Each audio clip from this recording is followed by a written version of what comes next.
രാഹുൽ മാങ്കൂട്ടത്തിനെതിരായ മൂന്നാം കേസിൽ ആദ്യഘട്ട തെളിവെടുപ്പ് പൂർത്തിയായി. രാഹുൽ രാവിലെ പത്തനംതിട്ട തിരുവല്ലയിലെ ഹോട്ടലിൽ എത്തിച്ചാണ് തെളിവെടുപ്പ് നടത്തിയത്. 20 മിനിറ്റിനുള്ളിൽ തെളിവെടുപ്പ് പൂർത്തിയാക്കി അന്വേഷണ സംഘം മടങ്ങി.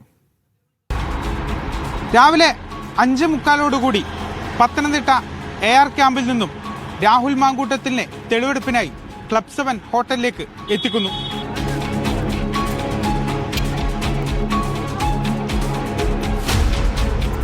വൻ പോലീസ് സുരക്ഷയിലാണ് രാഹുൽ മാങ്കൂട്ടത്തിനെ തെളിവെടുപ്പിനായി തിരുവല്ലയിലെ ക്ലബ് 7 ഹോട്ടലിലേക്ക് രാവിലെ 6:30 എത്തിച്ചത്. പോലീസ് രാഹുലിന് സുരക്ഷാ വലയം തീർത്തു. തുടർന്ന് 3-ാം നിലയിലെ 408-ാം നമ്പർ മുറിയിലേക്ക് കൊണ്ടുപോയി തെളിവെടുപ്പ് ആരംഭിച്ചു.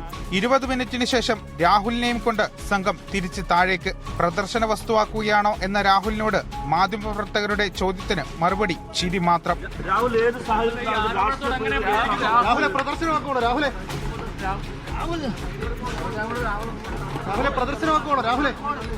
രാഹുലിനെയും കൊണ്ട് പോലീസ് വണ്ടി നേരെ പത്തനംതിട്ട AR ക്യാമ്പിലേക്ക്.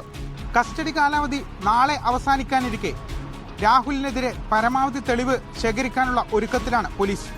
അതിന്റെ ഭാഗമായാണ് അതിരാവിലെ തന്നെ ക്ലബ് 7 ഹോട്ടലിലെത്തി തെളിവുകൾ ശേഖരിച്ചത്. ക്യാമറ പേഴ്സൺ ലേഷ് കാഞ്ഞിക്കാവിനൊപ്പം ഫൈസൽ അസീസ്, മീഡിയ 1, പത്തനംതിട്ട.